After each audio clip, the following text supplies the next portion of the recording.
So, are we at the depression stage or the acceptance stage? Of TAKOPI'S Original Sin, episode 5. We're on the penultimate episode. It feels weird to say that. I'm Romania Black. It feels weird to say we are on the penultimate episode of TAKOPI'S Original Sin. And I'm not going to lie, I waited until after I got comments for episode 4 from Patreon before diving into this episode, because episode 4 is kind of, I feel, a sort of divisive episode. I feel like it is very divisive because you have characters starting to take action, you have characters reacting to things, you have Junya being the supportive brother that he should be to Azuma, and Azuma needs support.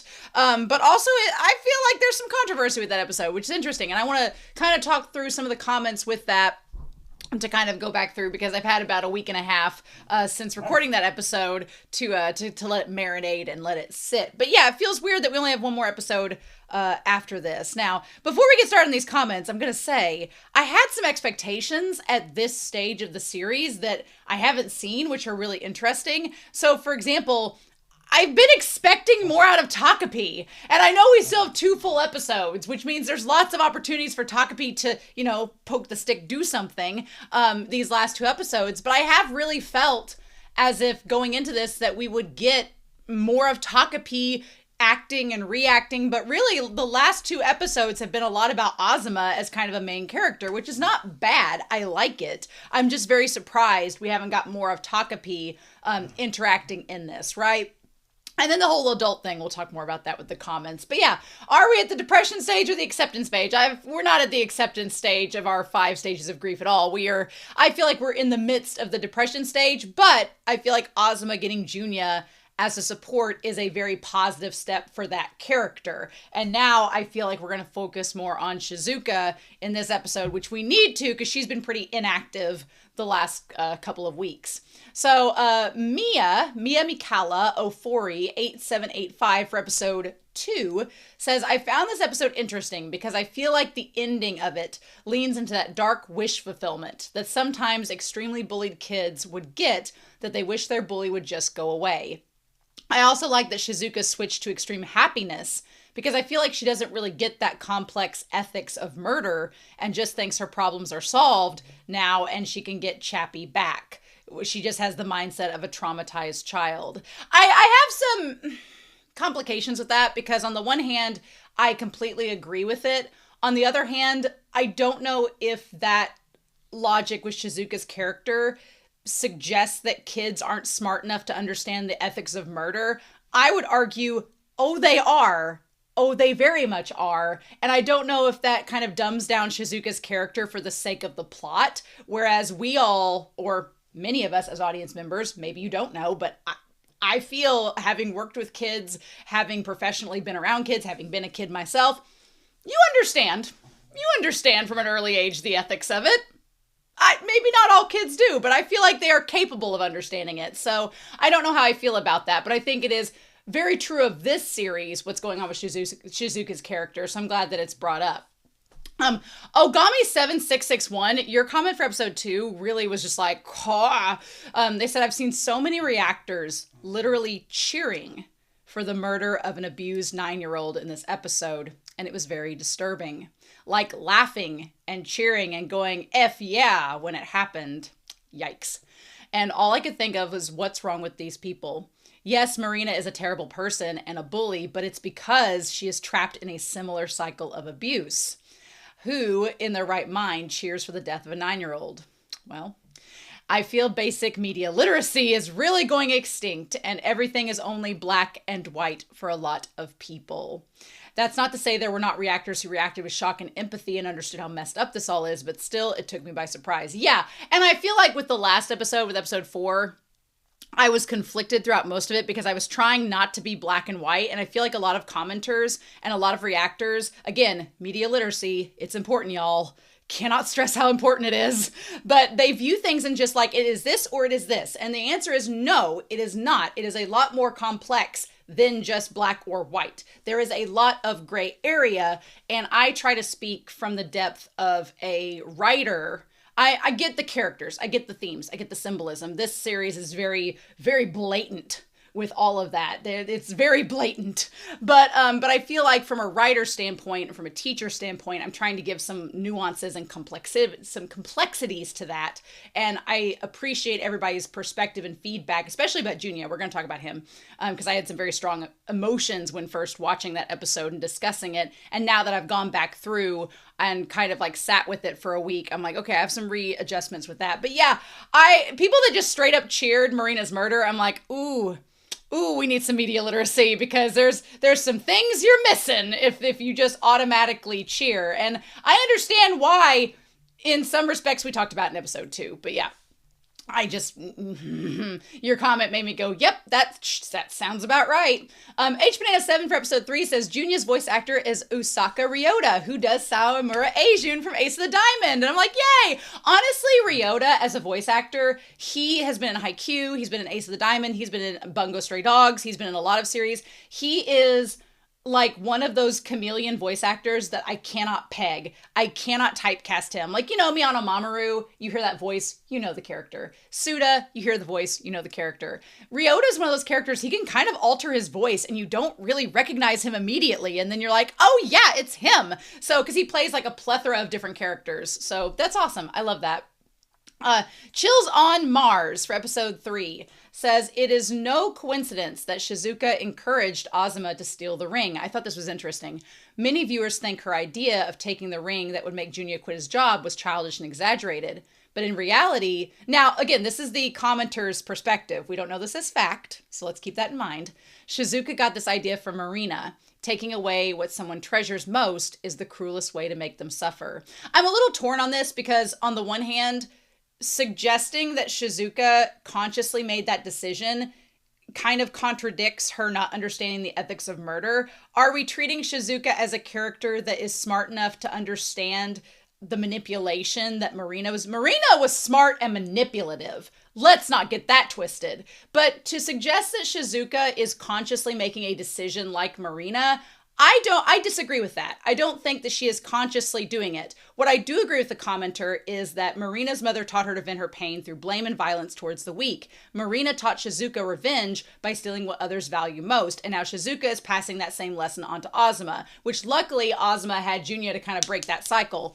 But I think Shizuka taking Marina's lesson is not something that Shizuka is even consciously aware that she's doing. I think she is taking that cue from Marina, but it is on a subconscious kind of involuntary level. I think if we say that Shizuka was manipulating purposefully, it contradicts the previous commenter's notion that she's not smart enough to understand the ethics of murder and is just kind of going along with the flow. You can't have your cake and eat it too. There's got to be either Shizuka is very complex and all things are true, or most things are true in this situation, or I mean, you can't view it black and white, but you also can't have her encompass all of these different things. You have to pick a lane. You have to pick a lane with Shizuka. As a writer, you have to make her pick a lane. She can't be all of the above. Even though we just got done talking about it can't be black or white, your character has to make choices and there has to be characterization there. She can't just be a all of the above sort of situation. That's not good character writing if that's the case. So, I don't know. But I do think that she is picking up from Marina, just I feel it's on a more subconscious level, right? That's just my opinion. The parents of these children never explain what's right or wrong. No, they do not.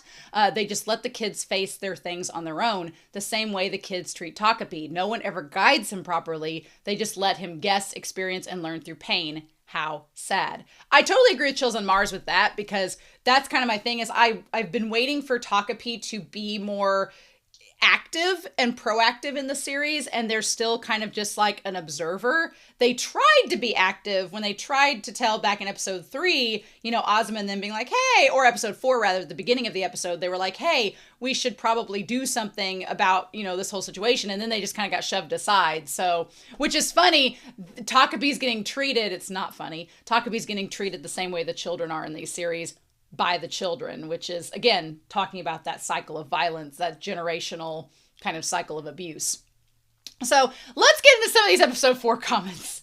Again, I appreciate everybody's perspective. I've had a week to kind of sit with Junya and formulate my thoughts and reevaluate. HBanana says for episode 4, HBanana and S Anime's comments kind of go hand in hand, so I kind of want to read both of them, but I might interject a little bit. HBanana7 for episode 4 says, we saw many unhinged characters, but I would diagnose Shizuka not as unhinged, but never had a hinge. I like that.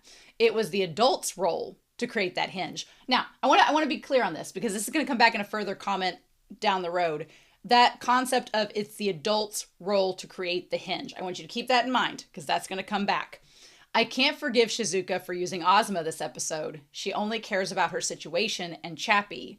There's an absolute absence of morals in Shizuka, which again, yes, that gets brought up. I wonder if she is consciously doing these things to Ozma. I'm pretty sure if there was no Chappie, Shizuka would have gotten arrested. I feel like Shizuka is kind of at Maslow's hierarchy of needs at the bottom of the pyramid. She's just like, I need shelter, I need food, and I need this one stable source of happiness. And she knows this one stable source of happiness is Chappie. Chappie is the one thing that she knows is guaranteed to bring her happiness. Chappie has not judged her. Chappie has no ulterior motive. Chappie is not human. And all the humans she's encountered have let her down. And by the end of this episode, when Ozma is off with Junya and not hanging out with her, she believes that Ozma has become like every other adult in her life or every other human in her life and let her down. So Chappie is the only, Takapi is just there. But again, is Takapi recognized by Shizuka? Sadly, I don't know. But that's kind of where Shizuka is at. So Shizuka's like, yes, I can use Ozma because I don't know if I can even trust Ozma. Ozma's helping me, but to what extent? And then episode 4 kind of enforces her idea that Ozma really couldn't be trusted in the end. I'm pretty sure Junya is also a victim of abuse from his mom, but a different sort of abuse. He knows very well what their mom is like, and he is very guilty of putting the burden of appeasing her to Ozma. I want to talk about that because, that concept that Junya is a victim of abuse, he knows what the mom is like, even though he kind of says against that at the end of the episode. He's very guilty of putting that burden of appeasing her onto Ozma. I'm going to keep that in mind because then we have this other comment from S Anime. From the first time we see Junya in episode 3 until now, Junya has always been the one to initiate the conversation. Oh, you're outside, Ozma, with your friends. Hey, I heard what happened at school, etc. I think Junya has always tried to talk to Ozma and reached out to him, but Ozma has been rejecting him out of his insecurities. I think if Junya could have helped Ozma, he would have, but because Ozma won't communicate and also puts everything on himself to do things perfectly, there's a barrier to what does Junya insert himself into the picture, and not to mention Junya is a powerless entity, a 16 to 17-year-old, who the most he can do is listen and find an adult to figure out to help. Well, there are no adults to help in this world. There just aren't, because the writer, the mangaka, has established that no adult is good in this world, which I've talked about in episode 4 as an issue with this series. But I think for me, a lot of people in the comments were inserting or projecting their interpretations of Junya onto the story, which is valid and fair. Death of the author, I'm a big ascriber to it. But my issue is, I think this series' biggest detriment right now, going into episode 5, is that it's only 6 episodes long. I brought up March Comes In Like a Lion, and I thought about it after a week, and I was like, March Comes In Like a Lion, it portrays this similar situation so perfectly because it has like 30 episodes to do so. It has a lot of time to do so and to build character and to include other adults in the world that can balance out the realism by showing good adults trying to insert themselves in a situation and finding out that the system doesn't reward them and that they are quite as helpless as the kids themselves. So I feel like it is to the mangaka's detriment that this story is so short. Now, it's kind of an apples and oranges situation. Some people like it being this concise, to the point, and yes, things are so terrible because it relates to a lot of people. And that is valid. That is fine. I'm totally cool with that. But as somebody that really likes to get into the depth of the character and the world and the themes, I feel like it kind of does this show a disservice to have no balance with the adults. Everybody's just shit. And I'm like, yeah, that's not realistic. So maybe to some people it feels realistic, but in reality, there are good adults out there. You may not realize they are out there. They may not realize you are in pain. They may not be able to help with the system. But as an audience, I feel we should see that, to know that. But if your goal is to not create hope in any way, maybe you don't want to show that. I don't know. But anyway, I feel like my thing with Junya is that we just don't have enough answers about Junya. I feel like if the mangaka had given us an episode or even half an episode that focused on Junya, like, was Junya abused? We don't know. Was Junya abused in similar ways or different ways from Azuma? We don't know. Why does Junya rebel? We have an idea. We have theories, but are they valid? We don't know. Is Junya just passing on, like H Banana says, the burden to Ozma? We don't know. A lot of the comments that I read were just people giving their interpretations and their understandings, which is valid, and I do it myself. That's what you're watching right now. But the mangaka does not give us enough information to really cement an idea. They're just like, yeah, Junya's been there. And Junya's been listening, and Ozma, I mean, the part about Ozma makes a lot of sense. But it's like, we don't know enough with Junya that I'm really glad he comes at the end of episode 4 to Ozma's rescue and is his salvation. I think it could have been more powerful if we'd seen just like a 30 seconds of Junya and like a montage of what he'd gone through as a kid to compare to Ozma. 30 seconds. Didn't even have to have verbals. Could have just had a montage of images. That's all we needed to pick apart, to give confirmation, to add depth, to add richness to that relationship. And then it would have been even better. But it is what it is. I like it. I like that thing. I just, I'm always trying to think of ways, how could I improve this? And that's just one way. But yeah, so S Anime, I'm glad you pointed that out because I do think, I agree with S Anime that Azuma has I like the idea someone talked about that Shizuka has been inactive in the series, but Azuma has been inactive in other ways. And I think that's really important to note. And I'm glad people have brought that out. So there was this final comment. And I respectfully disagree with it. I don't know how else to describe it. I was just kind of like, that's a take. I'm not going to mention this person's name because I don't want to call them out. I'm just going to read the comment because I think it is worth reading because I was kind of like, are other people thinking the same thing? I'm very curious. But anyway, I know this intro has been long, but it feels important to talk about this. So this person said, in my humble opinion, it's not about perspective, re the no good adults. It's not that we're viewing life through the eyes of a child. That's not why we don't see any good adults. We aren't seeing good adults because it just isn't important to the story. Well, let me go on. I've been considering what goes into writing a good story a lot lately. Okay. What parts of stories bother or frustrate me? The parts that seem out of place or unimportant. The extra stuff. And this is, again, literature is very subjective. It's kind of like comparing Hemingway to Vonnegut to, to Faulkner. It's like comparing Hemingway to Faulkner. They both write, they're both two American, or they're both two authors that are more Western based, these two white guys that are just like writing. They have very different styles of writing. One is very abstract and kind of, I feel like Hemingway would go with TAKOPI'S Original Sin quite well because this kind of writing would suit Hemingway, sort of kind of morose, depressing, sort of abstract, not very verbose is probably the word that I would use, but still very good, very important, very quality, I guess would be describing it. I like Hemingway to an extent. Faulkner is a lot more wordy and more kind of, you could argue more like in depth with the text that they write. But yeah, that extra stuff. We're going to talk about that. Then we go into this next paragraph. TAKOPI doesn't need good adults in it. There's no reason for them. This isn't a story about good adults making things better for the kids. So the good adults just aren't really necessary to show off. You could say you're adding to it for world building, but world building without purpose doesn't accomplish anything. We're going to go back to that. There's no need for juxtaposition in this case because as humans, we really already understand nice people being nice. What we see and understand much less is bad people doing bad things. Respectfully disagree, but let me continue. Adding good people in the show would just have been bloat. What context would it show up? Well, I talked about that last episode. I guess you could change a scene so the kids are buying candy from a nice gas station clerk or something, but I'm not sure how it would add to the narrative. It's not narratively needed. March Comes In Like a Lion is definitely a more grounded series, and a series I will revisit often for how it deals with bullying in the school environment, but I equally like TAKOPI'S Original Sin's direction of let's be as unhinged as possible. I think people could definitely make a case of this show as this is the many ways you fail your child or to be a failed society and what could have been the alternative. So with that last paragraph, I do agree. Again, apples and oranges. If you want something that's, I'm not going to call it torture porn, but this is really skirting the line of it.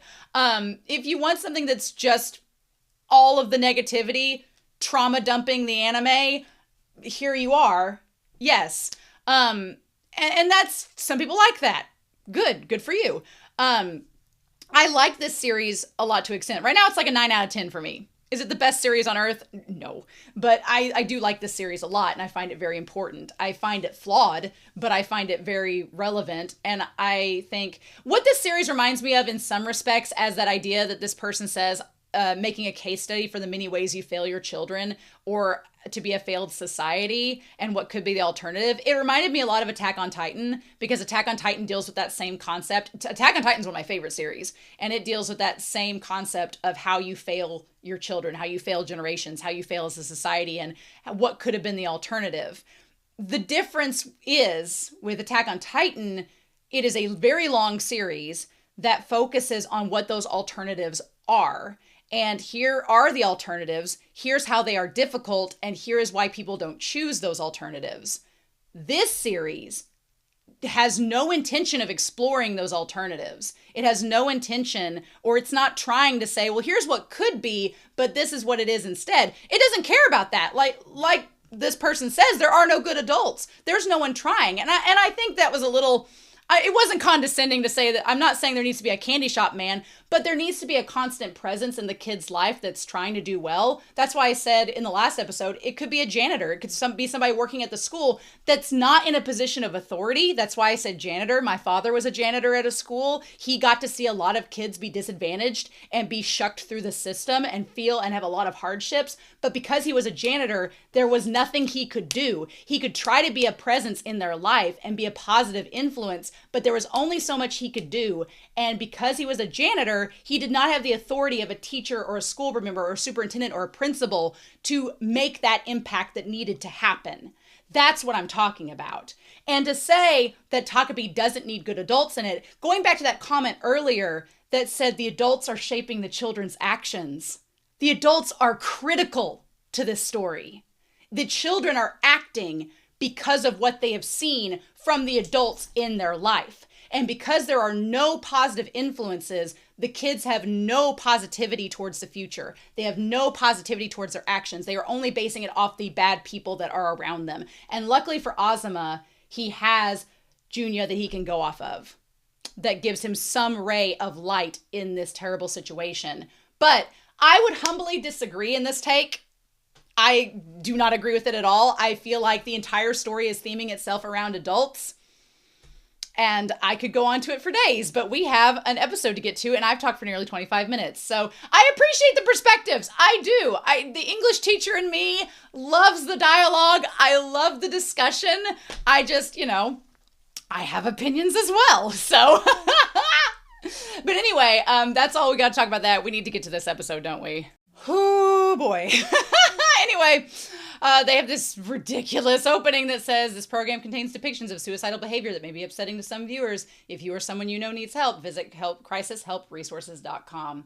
I appreciate that being at the start of every episode, but it also makes me nervous every episode that there's going to be scenes of that, and what can we do? So anyway, we're not going to waste any more time. Thank you all for your comments and your discussion. We're going to start TAKOPI'S Original Sin, and we're going to do that here in 3, 2, 1, and let's go.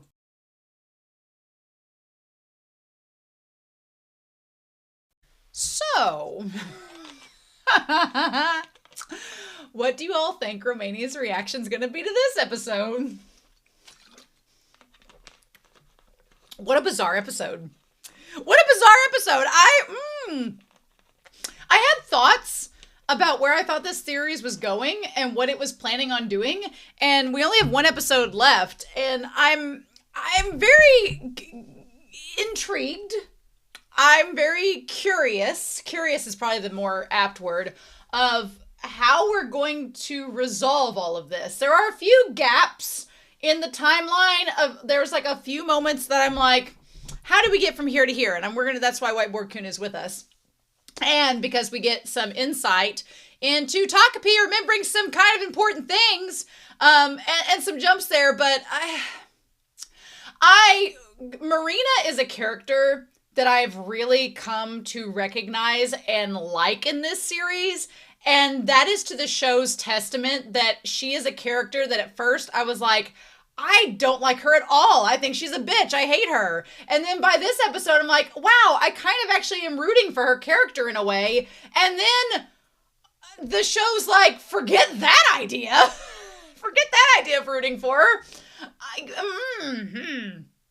This series is definitely Trauma the anime. Trauma dump the anime. And if there is anything that can go wrong, it will go wrong. And happiness? Psh, Takapi's failing in that category. Everybody's failing in that category. I appreciate the sensationalism for what it does. And I get why people like it. And I get why it's there. And you only have 6 episodes. You only have so much time to devote. I have some things I would tweak, things I would change. I'm going to be honest with you, that I feel like could have made the series better and could make it more, I don't know, whole is a good word. But there are some choices made that the moment they happened, I was like, well, of course the series is going to do that. And I feel like episode 1 was pure shock value. Pure shock. It delves you into the world. It delves you into the seriousness of this series. It delves you into like, hey, we're going to be dark as fuck. I hope you're ready, and lets you know that up front. And I appreciate that. And I love episode 1 so much. Episode 1 is my favorite episode of the series because it's the most powerful and the most effective, because the shock value is, it's in your face, it's raw, it's real, it's relatable, it's understandable. I really like the second episode because it dives into this parody of the children's show of Takapi's like, come on, kids, I'll help you be happy and let's learn some life lessons. And then proceeds to do none of it that you expect and proceeds to go the opposite route where Takapi, the actual, hey, kids, I'm going to help y'all, is the one that ends up killing Marina. So it kind of subverts every expectation that you have of what is going to happen with Takapi's assistance in helping these kids. And it's very shocking. It's very powerful. And you're like, oh shit, what's going to happen now? And then episode 3 kind of bounces off of that. And we get more into Azuma's character. And we get a really good character story of why Azuma is the way that he is, why he's so determined to help Shizuka, why his trauma and how it relates to his drive to help people, his trauma and how it relates to how he's dedicated to trying to do something, improve himself, how he doesn't want to give up on the cause, whatever. It's all tied to that, and it's really well done. And then you get a little backstory more about Marina. And I loved episode 3's ending because it's the moment where Takapi realizes, oh, Marina was a person. She had a family. She had a life. That family was broken by the time that she started abusing Shizuka, but it wasn't always broken that we know of. There were moments where they were happy. And like a real family that can happen in real life, just little things can tear that family apart and unravel it at its foundation. And I loved episodes 1 through 3 because they were accurately, realistically portraying all of this.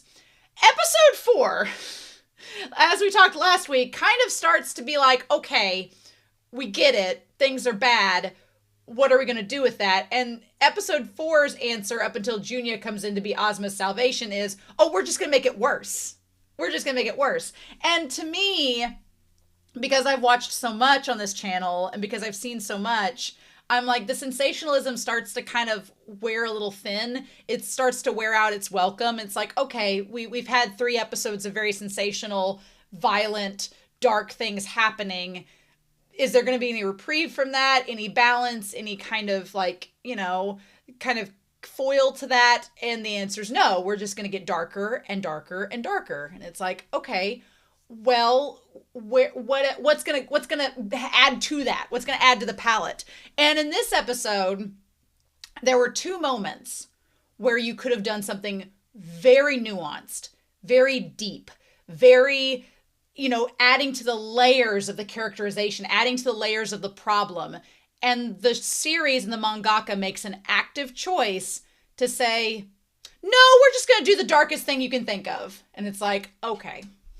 I feel like the sensationalism has worn out its welcome. And I'm like, okay, now you're just starting to get a little annoying with how dark you're going to make this. And I'm like, okay, womp womp. Let's talk about it.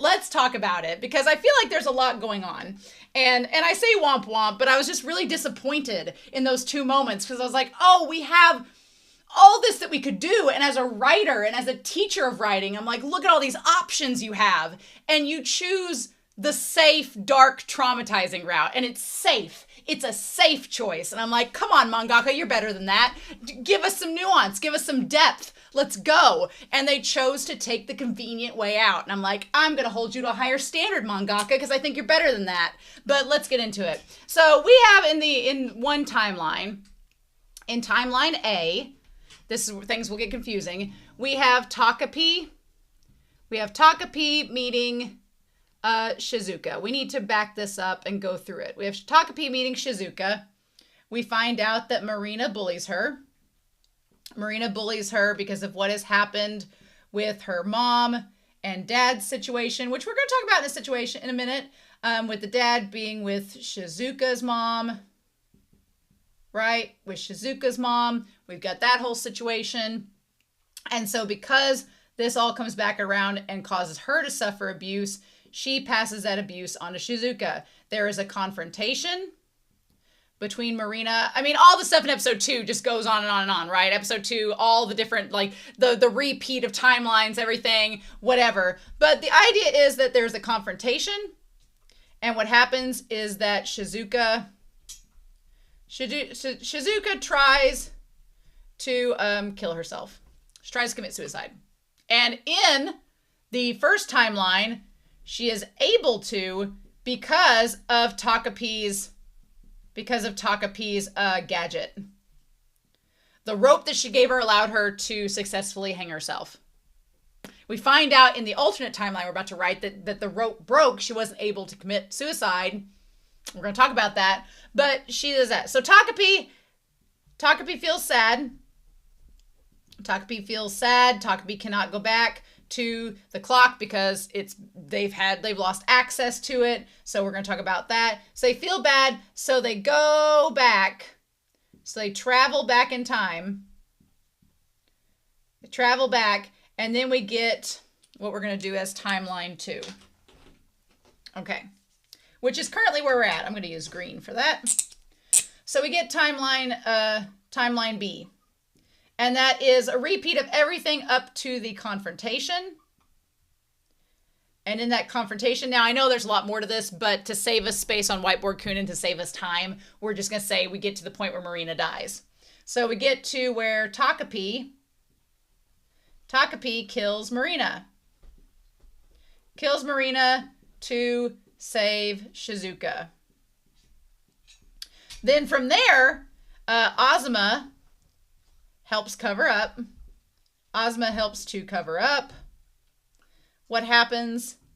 But then Ozma has the run-in with Junya where Ozma's having a crash-out meltdown and Junya helps him go through it and then realizes that he has someone else that respects him and everything. Now, does Ozma still like Shizuka? We don't really know. We assume that he does because in the alternate timeline, he can't help who he loves. He loves her regardless. He can't help who he falls in love with. It felt very Jaime Lannister, Game of Thrones. You can't help who you love. But we assume so. But because he's not in contact with Shizuka, he's with his brother during all this, presumably handling the murder case and trying to figure out what's going on. Shizuka decides she can't rely upon Azuma anymore. She's going to take his book, though. Shizuka decides to go to Tokyo. And that's where we are when we start this episode. Right? Okay. So, a couple things we're going to talk about in this that were interesting was that the mom, I don't know, I liked the beginning with the butterfly because later when you find out about the alternate timeline in 2022 with Marina, where the series actually started, and you're like, oh shit, it felt, one, very Attack on Titan. That's all I'm going to say about that. But two, I loved the butterfly because it's kind of like the butterfly effect. You can delve into that how you want to. But yeah, one thing that is interesting is that the mom, she's sleeping next to Shizuka when this starts. Has the mom been questioned by the police? Has the mom dealt with any of them? They've come to question Shizuka. Does the mom know about the police? They don't really talk about that at all. But it's clear the mom lied about Chappie being with the dad. That, we kind of guessed that way back in episode 2. We were kind of like, the mom had the dog sent to, it was taken by animal control. Chappie was sadly probably put down or is in a pound somewhere where Shizuka's 9. She doesn't know where Chappie's at. I don't know how Japan deals with dogs, if they euthanize them or if they put them in a pound. I don't know. In America, it kind of varies on where you're at.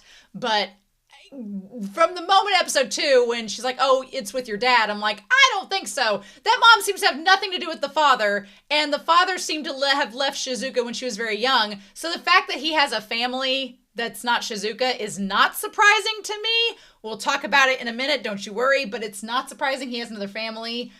That part does not surprise me at all. But I am surprised the mom has not been questioned by the police or that she's not said anything, but she's very neglecting. So are we surprised? Probably not.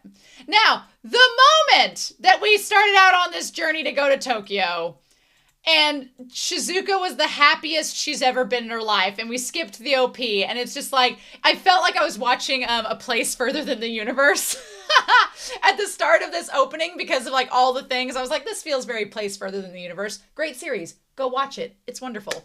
The moment it was all happy and sunshine and Shizuka is smiling more than she's ever smiled in her existence in this show, I was like, this feels very good. This is giving us good vibes, good feelings. I know this show. I know this show by this point. The show is building up. Everything's going to be sunshine and rainbows so that it can drop an atom bomb of despair and heartbreak onto us at a very timed, convenient, very understandably meditated position. And that's exactly what it does. So if you watch the show and you know how to analyze these things, you're like, yeah, her poking the seagull, sorry. I had to. Also, I think it's interesting. I did like the world building of she's wearing the flower too. So that's why people don't see her. That's why they don't question her. And what's such a smart, like this series is one of the best animated things I've seen all year. Like the animation, gorgeous. It is one of the most stunningly beautiful things I've watched all year. The animation is so detailed. It's so gorgeous. It's beautiful. Summer of Hikaru Died is also up there, but it's just on another level, the art style and the creativity and the colors, the shadows, the tones. It's just, I could rave about it all day. The series is one of the best animated things I've seen. But I like the creativity. And then we see in the opening how happy she is, and we see the flower on her. Now, I do like the little thing where the people saw the 2 floating flowers, which, you question that, but I get it, because if you were just walking through town, you saw 2 flowers, you might think they're just flowing in the breeze, just like lightly, floating through the air. I wouldn't think anything about it. I think that's totally understandable. I like that. I think it's creative. But what really was such a great moment was the moment she reaches the door of the father and he opens the door and he sees her. We see her from his perspective, how dirty she is. Because here's the thing, when she woke up that morning in the episode, you realize she's been wearing the same pair of clothes the entire series. Every day she wears the same pair of clothes to school, to work, everywhere. Not to work, but to the playground. So when the dad sees her and sees this girl that's just dirty from head to toe, holding a collar with like bruises and blood and cuts and scrapes, you see how she looks through his eyes. And we're going to talk about it, but it was such an effective moment, right? So she goes to Tokyo, has the address, she steals the stuff from the one stand. That one guy was like, holy shit, I'm freaked out. I do love her little connection of bugs. And when she sees the little Shetland sheepdog, the little Sheltie getting petted, she's like, okay, we're here for Chappie. Let's go. And she's so excited. And they go up to this high-rise apartment on the 14th floor, Yamashita. And the thing that's kind of crazy to me from Shizuka's perspective, and very understandable, first of all, is she's like, I'm going to see Chappie. She didn't say, I'm going to see my dad and Chappie. She said, I'm going to see Chappie. She doesn't give a shit about her dad. And honestly, you can't blame her, especially after how he acts in this episode. You can't blame her because this is a man that abandoned her with her mom and went off to have another life and has never been in contact with her and just left her a dog. I mean, it's understandable why she would not think of him. It's just very telling that she shows up not giving a shit about the dad, but wanting just to see the dog. Makes total sense. So then she clicks on the door and the dad shows up. And the dad, the dad looks, here's the thing. The dad kind of looks like Marina's dad. Freudian slip indeed. And so I'm going to get this for Huckleberry. And then has 2 children with another spouse. And you see the picture on the wall. There's like a mom, there's the dad, there's the kids, there's their little Yorkie dog. They have this happy existence. And it is really shitty that the dad has this other family and he's seemingly like just abandoned his firstborn child with, his first wife and is like living in this family without, Eri and what was the other daughter's name? Satsuki and Eri, without them. And then we see she's, like, I came to see Chappie. And he's like, who? Chappie. And she's like, oh, that's Chappie. But no, it's this little Yorkie that comes out. And they're like, who's this girl? And then, of course, the storm clouds appear because, of course, it does. Why are we surprised that the storm clouds appear? And then he looks at her, sees the dingy shoes, sees, like, all the dirt and stuff on her. And he just looks at her and says, I'm wondering that too, who she is. Remember how there's no good adults in this world? None whatsoever. None at all.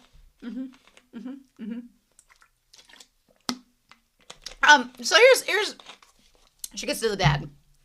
Here's step 1. Gets to the dad and realizes that Chappie is not there. Right? No Chappie. No Chappie with the dad that exists at all. I feel like this was the first moment where the sensationalized melodrama kind of wore thin for me and wore out its welcome. Because as a writer, you have the opportunity to do something very interesting in this moment, right? And again, I know this mangaka, but again, I kind of don't feel for the mangaka because I'm like, it's your choice as a writer to make this a short series. You're the one that chose to only make it however many volumes it is. I know this whole series is adapted. How many volumes is this series?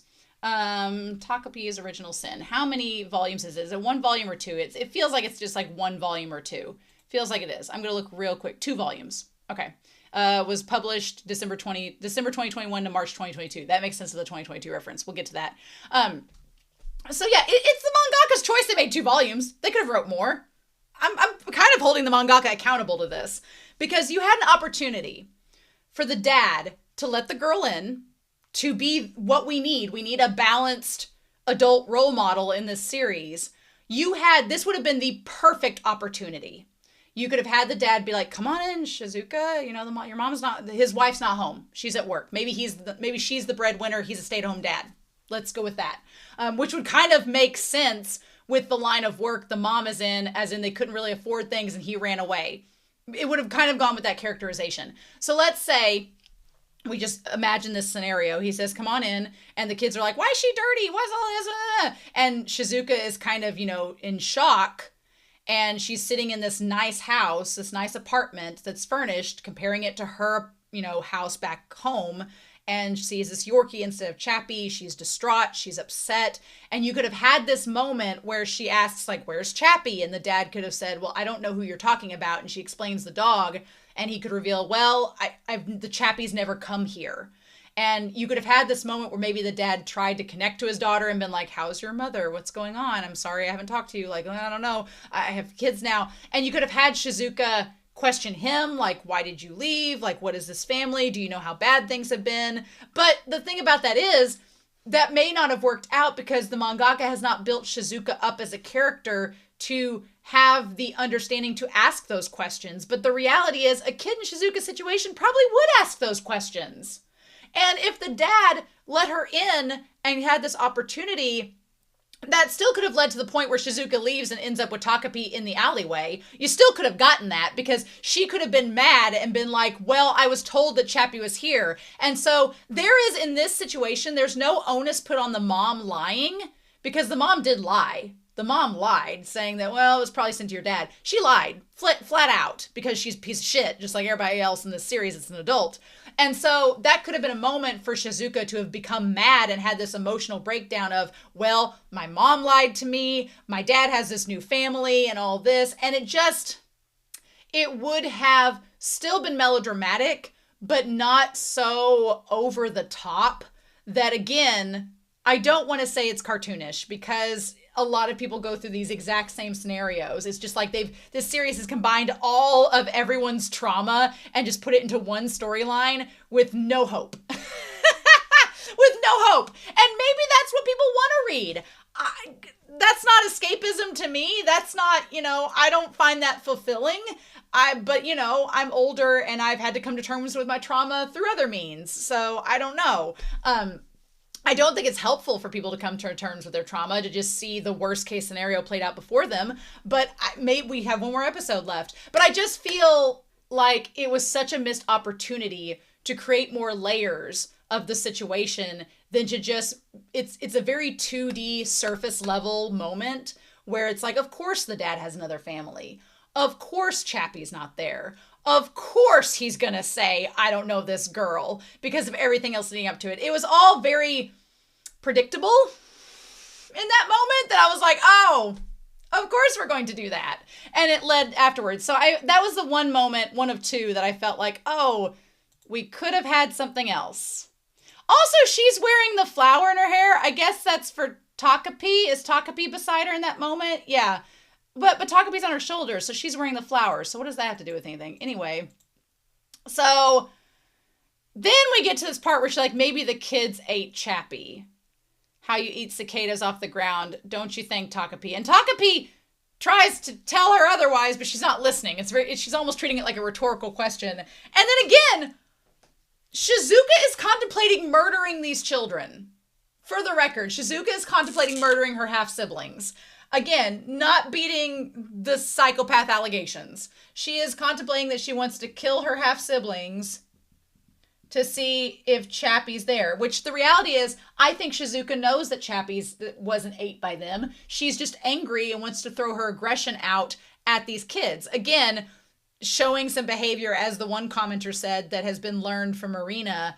This trauma is just being passed down from person to person. The cycle of abuse is just passing down from person to person. And now it's on Shizuka, and Shizuka is wanting to pass this abuse onto her half-siblings who have not known her for 5 seconds.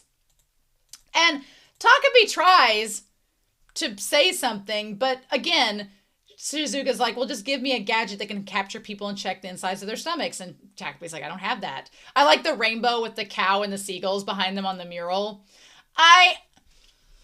Takapi is really the villain of this story too. Because Takapi is villainous as well in this. Because Takapi is not speaking their mind. They're not speaking up. And I guess the argument can be made, well, they're so naive and they don't know any better. I'm like, but they've been around this whole scenario enough. I don't know if I want to believe that, because at the end of episode 3, they did learn some things, and you think they would vocalize that, but they don't. They don't say what they need to say. He's like, forget it. I'll think of something. I can sneak into their house late at night with this. And Takabi's like, let's just go home. And I'm sorry, I'm not smart enough to help you. You push yourself to the edge because of me. I'm glad Takabi said that. I'm sorry, let's just go home. Now, here's where it gets weird. She's like, I just want to see you smile. And she's like, so you're not going to help me anymore. That moment there, like, Takabi's been trying to help you the entire time. But again, because this series has been nothing but the worst case scenarios, why are we surprised that Shizuka reaches this point? Why are we surprised? And I can assume that part of the message of the series is, this is the worst case scenario. But then it's kind of like showing somebody a murder and then expecting them to know, hey, don't murder people. I'm going to show you a bunch of graphic, horrible murders, and that's going to teach you not to murder people. But if you don't tell people alternatives or show people the other side of the situation, they're not going to learn that. They're not going to know that. So it's like, Anyway, this is the part where the timeline gets a little bit murky. She's like, those eyes, and they kind of look like the hopelessness of Shizuka's eyes when she was about to like take her own life. And so then, I've always been alone. And we see Marina offering the food and says, you broke the most important rule for a happy end. Okay. And then he goes back in time and he remembers that moment. Now, the rock, this is where I got confused. Because Shizuka hit Takapi with the rock. But at the very end of the episode, Takapi doesn't have like a bandage or anything on their head. So I'm like, the timeline gets a little bit murky. I guess we're going to find out next episode what happened. But in this, this timeline ends with Shizuka trying to kill Takapi. Which, I mean, it's an expression of, it's basically a learned behavior that Shizuka learned from Marina, lashing out with violence through their anger because they've had no other positive reinforcement to show them otherwise, that there are other answers to those questions. I don't know. I get a little bit concerned because I feel it treats Shizuka like they're not mature enough to understand things that I think they should be mature enough to understand. I don't know. I feel like I'm constantly being told by others and telling others that children are smarter than you think they are. They pick up more than you think they do. They understand and comprehend and are sponges and soak up more than you think they are. And that's definitely true in this series of the children, Shizuka, Marina, Ozma, soaking up the bad learned behaviors from their parents and from those around them and from each other. But then at the same time, the series, like with Shizuka, almost treats her as if she's not capable of comprehending like the complexities of certain situations, which she is 9, and she's kind of unhinged and kind of despondent towards a lot of things. But I feel like the show almost wants to treat Shizuka as if she's dumber than she actually is. And I don't know how to feel about that. But anyway, so Takapi getting hit in the head jogs some memories where they go back to 2022. We find out that it's 2022 when they first came into this timeline. So the original timeline, this is actually timeline 0. This was the original timeline before timeline A. We find out Takapi had already been here once before and met Marina in 2022. Instead of this timeline was 2016. So when Takapi went back, they went back too far. They went back 5 years further than when they first met Marina. And so in this timeline, everything up here, the confrontation, the bullying, all that happened without Takapi being there. And Shizuka tried to commit suicide. And it did not work because the rope snapped, unlike having the rope that Takapi had. Shizuka had tried to commit suicide, but the rope snapped. I'm assuming she moved to go get help somewhere else, like went to another school. I don't know how that works because the mom didn't have any money. So how did that work? I don't know if she just went to a hospital somewhere and stayed in intensive care somewhere. I don't know how that works in Japan. They didn't have money. The mom didn't move her in the first place. So how did that happen? I don't know. But anyway, they moved. So, and then she comes back as a transfer student. Either that or Shizuka stayed where she was and Marina and Ozma and the other kids went to a different school and then Shizuka just ends up at that school anyway. I don't know how that works. They don't really explain it. So maybe in the manga is explained a little bit more. I don't know. But anyway, so Takapi meets Marina. And what's interesting is Marina is the outcast, which I thought was an interesting twist. And I really liked that twist because, Marina was the popular kid in school because of her bullying. But at a certain point, once the person that you've been bullying is removed from the equation, what do? Well, you either bully someone else and target someone else, like I've seen in other series, or you become the target of the bullying. And the latter is what ended up happening with Marina. She ended up becoming the targeting of the bullying. And the kids kind of ostracize her, especially because of the scar she gets on her face from her mom. So she's like, can you give me a happy name in your language? Which she does at the very end. She's like, I'll call you Turd Ball. And then, says octopusish talks. Yeah, and we see here, I hear she's got a temper. And she received a message, but she still looks kind of cool. And she's like, here, let me repay you for the food. And she tries to offer her the same thing, the happy gadget that was given to Shizuka as well.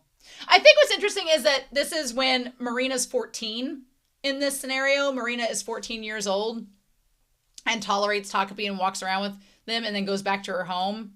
So to give context, this manga ended in 2022. From 2020 to 2022, there was all the stuff with COVID going on. There's vaccinations, boosters, everything. The different variants was all still very popular in the news. So that part of the story makes a lot of sense. And the mom being paranoid about COVID and everything kind of makes sense too. The frequency of booster doses required. We see the mom like watching things on her phone and being self-isolated. Does it work? The unique variant carried by iguanas, like a lot of that being talked about. That feels so old now because it's 3 years ago. And so but we find out Marina has been taking care of her mom. And the thing is, what Marina thought was going to make her and her mom's relationship better didn't work. She thought if Shizuka was gone, that her and her mom's relationship would be great. And Shizuka left the equation for quite some time, for 5 years. Did the relationship get better? No, it did not. It did not get better. We see, she's like, I came to grab something from you. And she's like, oh, did you already take your meds? And then we find out the kombucha is gone and the mom threatens her with the bottle. Which, that glass bottle and all that is terrifying. This part doesn't make me mad, and this part didn't wear out its welcome for me because it establishes something very important. That one, Shizuka not being in the equation did not change anything. It didn't matter. The mom was still bitter and ugly and shit, and that getting taken away from Marina may have made Marina feel better at school and feel like she didn't really lash out as much, but it didn't solve the problems, right? It didn't solve anything. So, and I appreciate that, and it also gives an explanation to her scar. It gives an explanation of how she is. She's like, why won't you place a bulk order before we run out? To see that the mom is so delirious at this state and Marina is trying to help her. She's like, I need refined kombucha. She's like, don't you agree, Mari-chan? And now the part where she's like, you can't even take care of the house. That's why boys don't like you. She's like, are you saying it's all my fault? This part here was a lot. It was a lot, but I didn't get mad at it because I was like, well, this kind of checks out with what we know about the situation. And we go back to Marina's room, which is still kind of girly like it was before. And she's like, the cup broke and that's how I got the scar on my face. And then she's like, I want to be a happy mother someday. The scary thing is Takabi kind of reveals the brutality and the sad reality, because she's like, I'll be a mom and I won't be like my mom. And Takabi's like, well, you're abusing me and you've copied that behavior from your mom. And I think that's the first time that anyone pointed that out to her, and it kind of worries her. You can see Marina being really scared in that moment because she suddenly comes to the realization of, oh my God, I have been kicking and beating up Takapi without even realizing what I'm doing. And what if I do that to a kid, to my kid? Then I'm going to be exactly like my mom. And I'm not breaking the cycle. And that's such a moment, right? That's such a moment. Because it happens to a lot of people where they realize that they're doing the same things that they were taught by their parents subconsciously without even realizing it. And they think they're going to break the cycle, but it's not just that simple. And Takabi pointing that out to her and making her realize that is something that I'm like, that should have happened way early on in this series. But But Takapi had lost their memory and they didn't know from this encounter. And until they went back to Marina's house after she was dead, they didn't realize what her life had been like. And it was, it was all too late then. And so as she's starting to realize all of this, that's when she struggles with, they stumble into Azuma-kun. And Azuma sees her. Now, does Azuma get the heart eyes when he sees Marina? No. And that was when I was like, I was surprised how the next scene was they were dating. But a lot of times, if you're from a small town, I know a lot of people that it's almost like, oh, hey, you're a person. I'm a person. We're not seeing anybody. Want a date? And is there really any attraction there? Debatable. But a lot of people just date because they're in a small town. There's nobody else around. And they're like, why not? So you're lonely. I'm lonely. Let's just date. But you could see there was no heart eyes in his reflection. She's like, we ran into summer for over summer for the first time since elementary school. And we kind of started seeing each other. I thought this was a dream. I really did. And for a moment, when we found out it wasn't a dream, I was starting to be like, oh, okay, now we're getting into some more realistic portrayals of what we're talking about. We were talking about in the Discord about episode 4, and Luminist in the Discord was talking about this. I really agreed with what they were saying in that a lot of times, and I know this from personal experience, I can't talk about it on camera because I will sob and I won't be able to talk about it. But what I can say is I know about childhood domestic abuse. I do. I know about it from experience. I know about the cycle of violence. I know about how it can be passed on from person to person. I have bore part in that as well. So the conversation with Takapi and Marina really hit home for me watching this episode. But we were talking about how in this series, it's not always, with some families, yes, it is 90 to 100% abuse all the time. And that is horrible. That is sad. I feel for those people. My heart breaks for them. It's disgusting. I can't stand it. I wish I could help those people, and it breaks my heart. But so much of abusive relationships are not 100% to 90% of the time. They're like 30. They're like 25% of the time, where those people are still supportive and caring. But does that excuse the 25 to 30% of physical, verbal, and domestic abuse? No, doesn't. You can't quantify a justification of abuse. And so what I've been waiting to see in this series with the families, like with Shizuka, her mom's just negligent. Her mom's just not there and doesn't give a care at all. And that is one side of it, right? That negligence, that abandonment. And then you have the mom here with Marina. Then you have Azuma. Now, Azuma's mom is kind of like that we don't really know the ratio of how abusive to how caring she is. We see the one hug in episode 4, but that's all we see, right? So that ratio is not really there. But up until this moment that I thought was a dream sequence, it's like the mom is always mean to Marina. Every time she comes home, it's abuse, right? Because of what's going on with the dad. Here in this scene, the mom's like, oh my gosh, you've met someone. Oh my gosh, okay, God. I was surprised at first about it, which is why I thought it was a dream, because characterization wise, you would think the mom would be like, the mom having this husband that cheated on her and left her, you think that the mom would project some of that onto Marina. What I was expecting to happen was for the mom to go, oh, you met someone? Do you know they're going to cheat on you and be shitty like your father? That's what I was expecting. I was expecting at first for the mom to be like, oh, well, he'll leave you just like my husband left me. That's what I was expecting. That's not exactly what happens. And I think it's because of what she says here. She's like, oh, really? You should have told me sooner. She's like, oh, yeah, I'll introduce you to him next time. And she's like, wonderful, I can't wait to meet him. She says, your dad's work isn't going well because of COVID, so I'm sure he'll come home soon. So here's the thing.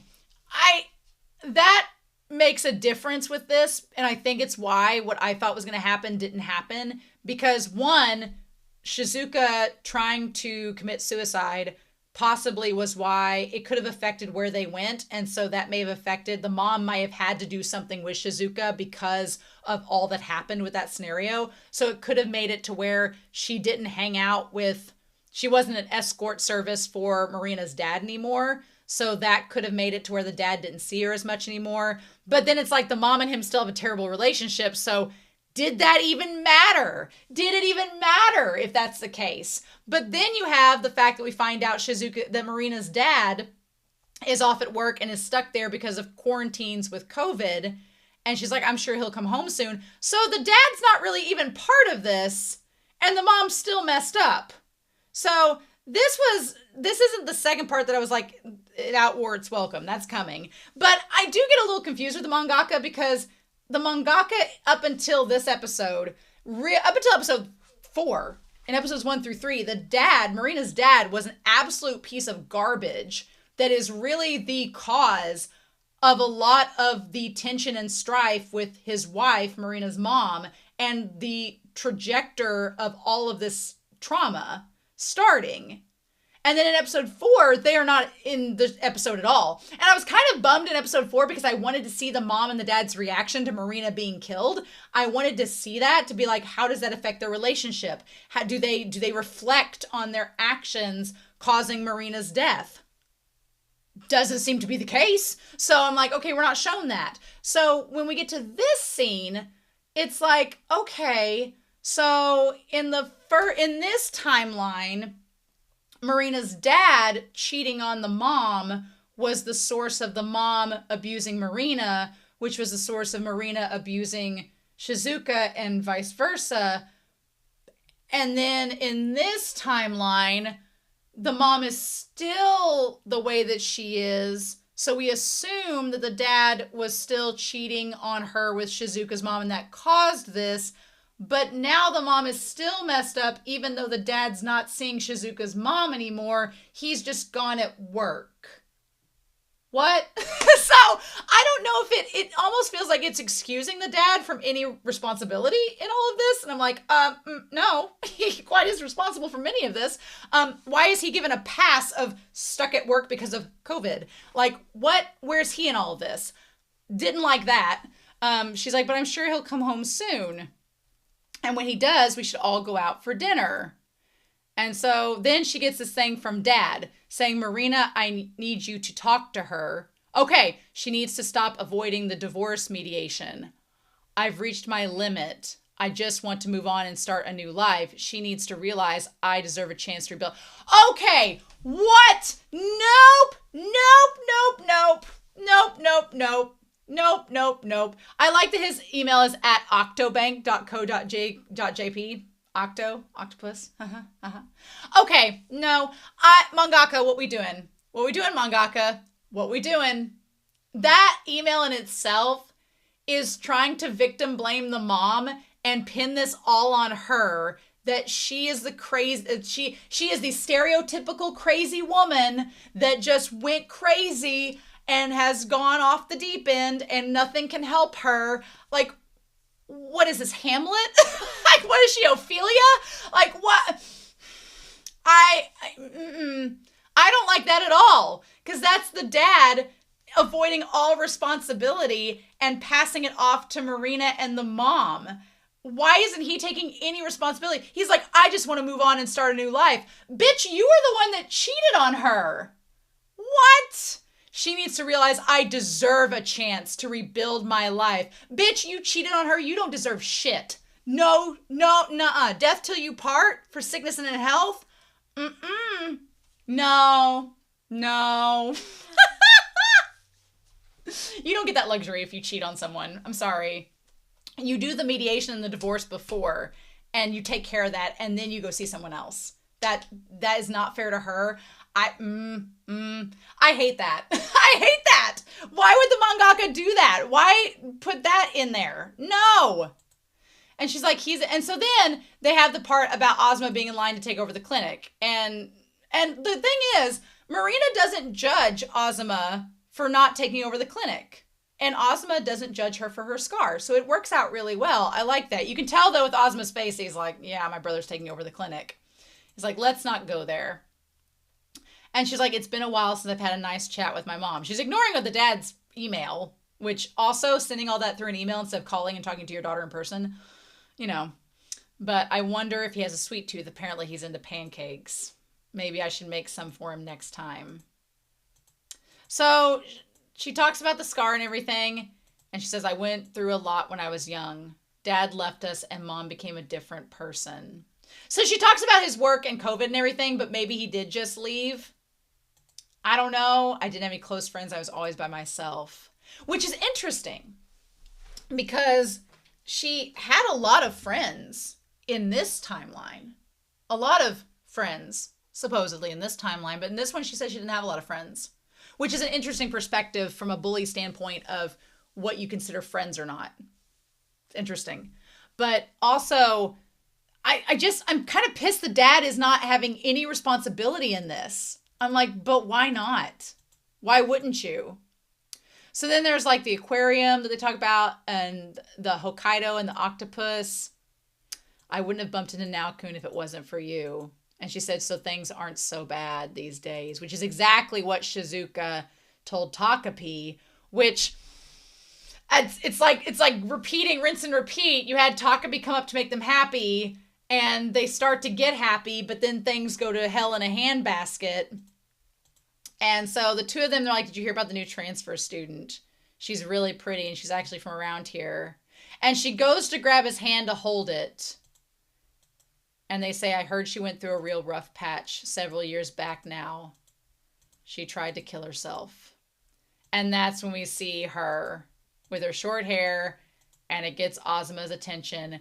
And he gets the flashback of her from when they were kids and he tears his hand away and sees her. And she has a new backpack at least. She has a new backpack against all odds. And she's like, oh, did that make you uncomfortable? And then she sees him and he's absolutely in love with her. It's interesting to note that in all timelines, he falls in love with Shizuka because he's just attracted to her. That's interesting to note that it won't affect that. And we see her and her hair, yeah. So then Azuma is just struggling. He's like, I'm all Kuze-san's got, and he is just love struck. And he remembers back when they were kids, she has no family or relatives. She came back to her hometown all by herself. So the mom isn't even present. The mom is completely out of the picture. And it's just her by herself. Which I'm curious, how assuming that Chappie died in this timeline too, what was her salvation? What kept her after she attempted suicide? What got her to this place? Because she seems somewhat adjusted in this timeline. TAKOPI wasn't there. Chappie wasn't there. How did that happen? Who supported her? What got her by and through for 5 years? Azuma says that she has no family or relatives and she came back by herself, but how did she get by without a support system for 5 years? Again, mangaka, answer these questions. These are questions that need to be answered. Reuniting with her is a miracle. I was the only one she could count on. Well, she counted on somebody for 5 years because how'd she eat? How'd she get anything by? So that part to me, I was like, okay, mangaka, well, what is the answer to that? How did Shizuka manage for 5 years from ages 9 to 14 without a support network and without Azuma there? Answer that. So then we go back home and this was the second part that I was like, okay, all right. Because the mom asks, what time is Azuma-kun coming? I haven't cooked a nice dinner like this in so long and everything's all bright and cheery. I hope he likes the food I made. And I even blow dried my hair and everything. And Marina's like, welp. And then we cut to Azuma with Shizuka out at the cement culverts that are there. He's like, I hope you didn't have any other plans. She's like, you're the only person I know around here. And she's like, nobody ever talks to me.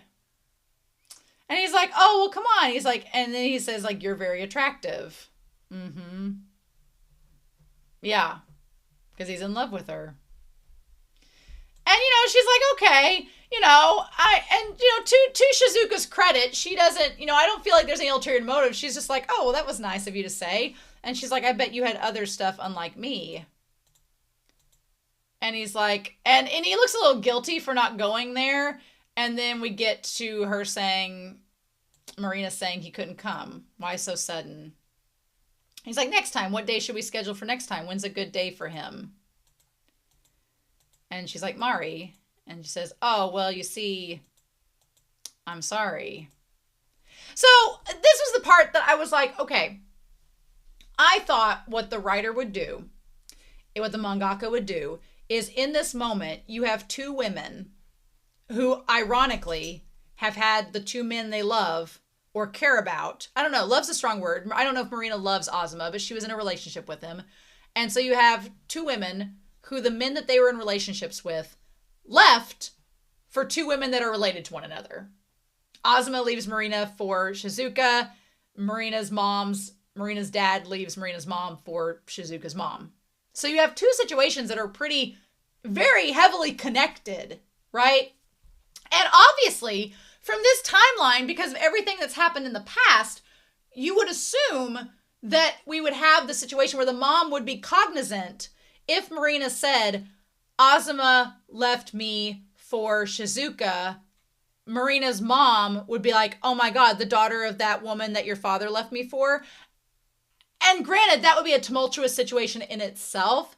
And I do appreciate that Marina didn't throw Shizuka under the bus, because that says a lot in itself, that Marina did not throw Shizuka under the bus. That is huge. That shows such a growth of her character, that she doesn't further the cycle. She doesn't further the cycle by bringing back that aggression towards that girl that she'd brought aggression towards all those years ago and kept the cycle going. It shows a lot of growth for Marina, which I really was rooting for her character. I was like, damn, that's great. You could have made a moment, but then it wouldn't have made the plot what it was, right? It wouldn't have made the plot what it was. So I know why the mangaka didn't do it, but you could have had the mom at least acknowledge. What you could have done was you could have had the mom be like, oh, you mean that bitch's daughter took your man like she took my man. And the mom, because she's in this unstable emotional mental state, could have got worked up and been like, well, Marina, why could we let this happen? We need to get rid of her. Something needs to happen to her. You need to get on to her. You need to do whatever. You need to do this for me and help break this up. Otherwise, you're never going to be happy if you don't. You could have made it melodramatic. You could have made it sensationalized, but it could have been putting the ball into Marina's court. And then Marina could have been like, no, mom, I don't want to do that. This is just a cycle and it's just furthering and spiraling. And I don't want to be. What she could have said that could have got us to this point is she could have said, I don't want to be like you, mom. And I don't want to hurt her. And I just want to let it go. That could have been a turning point that could have gotten us to the fight between them.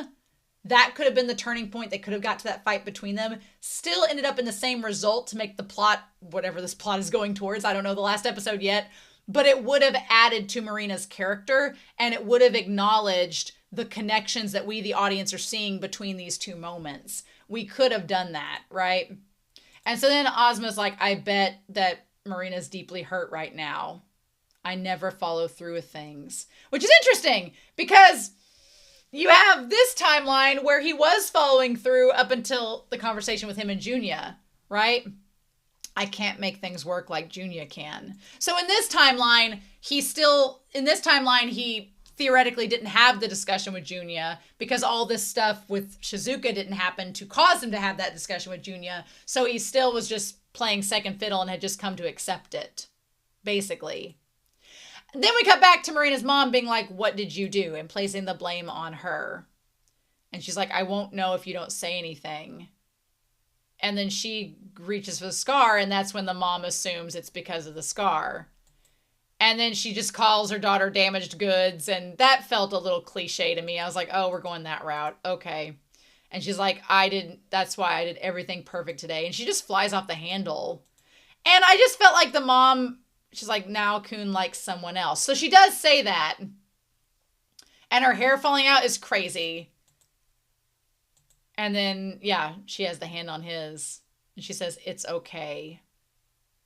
You're fine just the way you are. Don't compare yourself to others.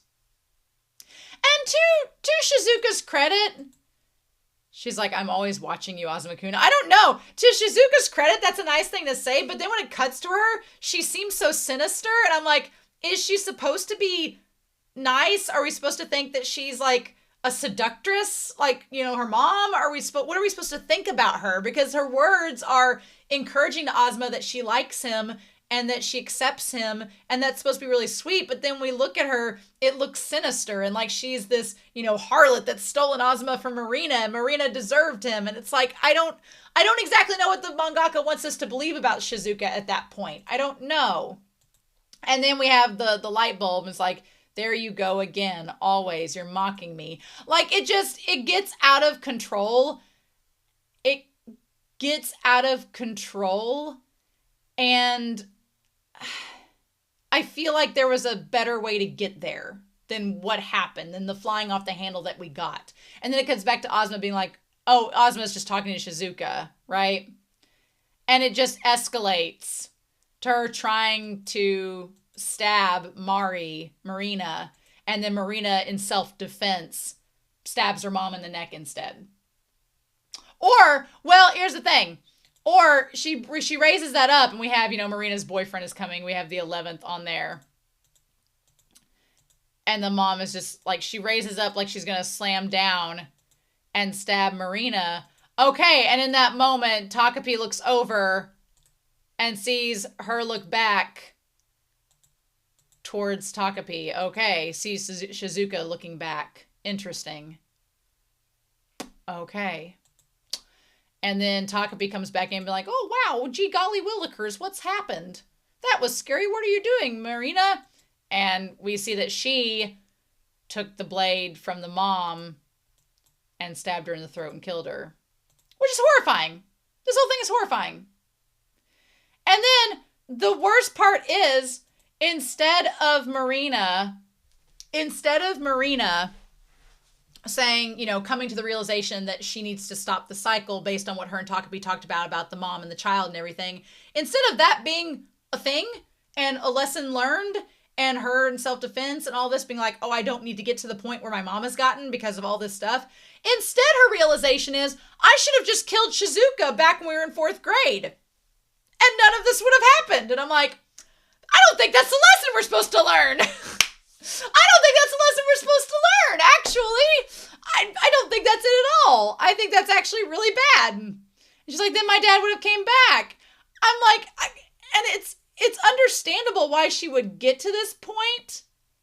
But it's like, for the mangaka to just have Takapi just be this burden and be yelled at like this and all this, I'm like, what are we supposed to get from this other than, yeah, these kids' lives suck and nothing good is going to happen to them ever?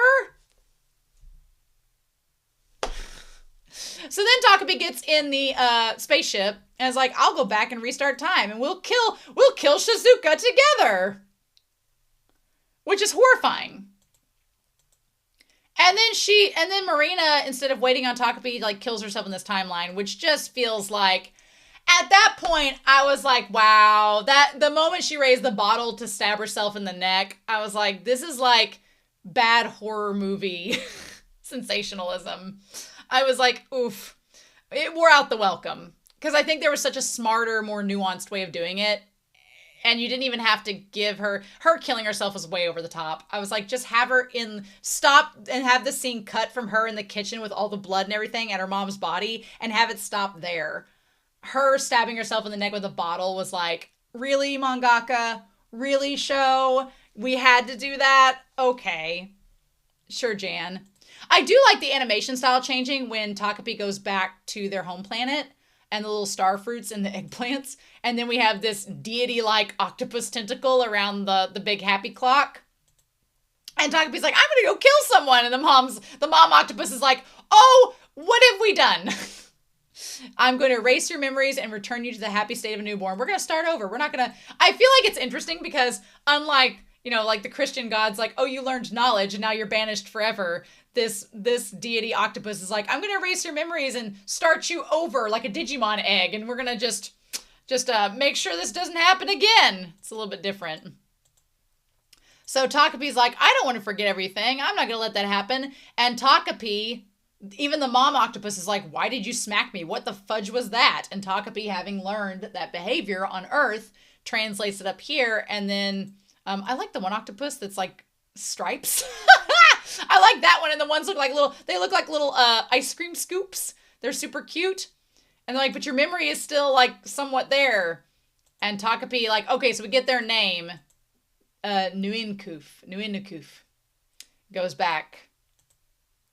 And they're like, what does it mean to kill? Takapi's ruined this entire planet. Takapi has ruined everything. And so then we get back to Takapi's ship getting blown up. And they're going back. Even if I lose my memories. Who was it that I wanted to see smile again? Wow, could I have forgotten? So this is the part that gets a little weird. Because you're like, oh, okay. Takapi goes back to saying, oh, who did I forget how to smile? And then you would think, okay, they went back to this timeline, met Shizuka first instead of Marina 5 years prior. And then here we are back to this point. But it goes into this weird thing where it goes into this weird moment where after they get hit in the head, their thing is that they realize that they needed to kill Shizuka.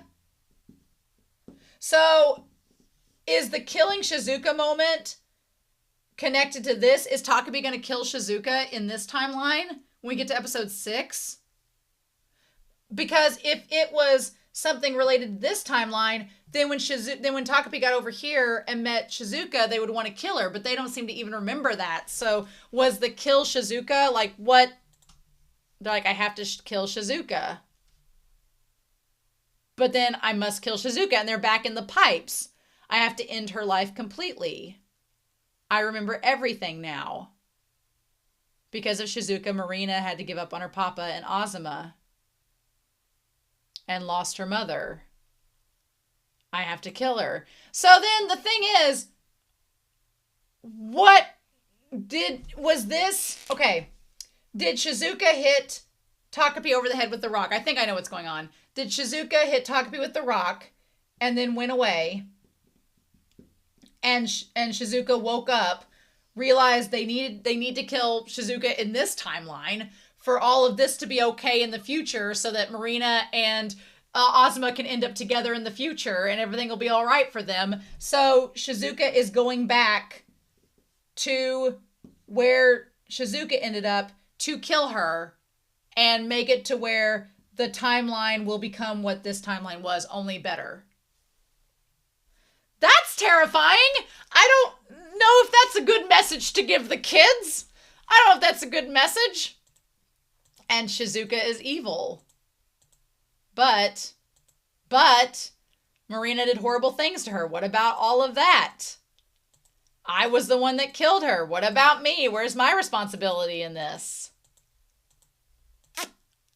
Oh, because if we're back in this timeline, it doesn't matter. Marina's already dead. So even if you kill Shizuka, then Azuma's just going to be left alone. So that does nothing. Shizuka's dead in this timeline. So even if you kill, or Marina's dead in this timeline. So even if you kill Shizuka, that's just going to leave Azuma alone. So what good does that do? You can't bring Marina back to life. So then what?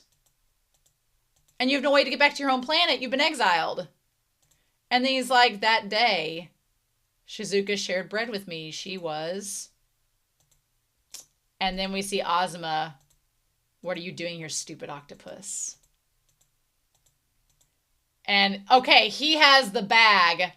We see Azuma with the bag. Okay, that's the bag of all the things from his conversation with Junya. Yeah, the stuff that he was going to turn in. Okay. I'm so fascinated in what Azuma's going to say about all this. I am so fascinated. Okay. All right. Because, I mean, Takapi's having this realization of Marina has furthered this cycle of violence. Shizuka has picked up on the cycle of violence. So Takapi has done nothing to rectify that or to alter that. So what is Takapi to do? I don't think killing Shizuka will do nothing at this point because Marina's already dead. It won't fix the timelines. And even if it did, is that right? Because Shizuka's not evil. She's just the product of her environment and she's the product of her own inaction and actions, to be sure, but her environment plays an insane role about this, right? That's why that comment about the adults aren't important, they are crucial to all of this. They are the reason the characters in this series are the way that they are. So they are hyper crucial and important to this entire series. Without any adults, these kids would probably be pretty well adjusted. But that's not what's happened. So I'm very curious how Ozma is going to have a stake in this, what he's going to do. He has a little gleam in his eye, so what's he going to do about this? I'm curious. Now, I don't know how I'm going to feel about this final episode. This episode was really divisive, I feel. I still really like this series. There's just a lot of things I would change about it. And I'm like, okay, that's fine. It's still really good. Beautifully animated. I just feel like episodes 1 through 3 are the best so far and the most effective. And these last 2 episodes, I'm like, I don't know if the mangaka is going to stick the landing. Because these last 2 episodes, I'm like, oh, you had these opportunities. And I feel like you kind of fumbled them. But that's okay. That's all right. We'll see what happens. I'm curious to know your thoughts down below. Oh, buddy. But I will be here for the finale of TAKOPI'S Original Sin, episode 6. I hope you all have a wonderful week. Please stay safe, take care, and yeah. I'll be back real soon with more of TAKOPI'S Original Sin, the finale of this series, and I'll see you then. Bye.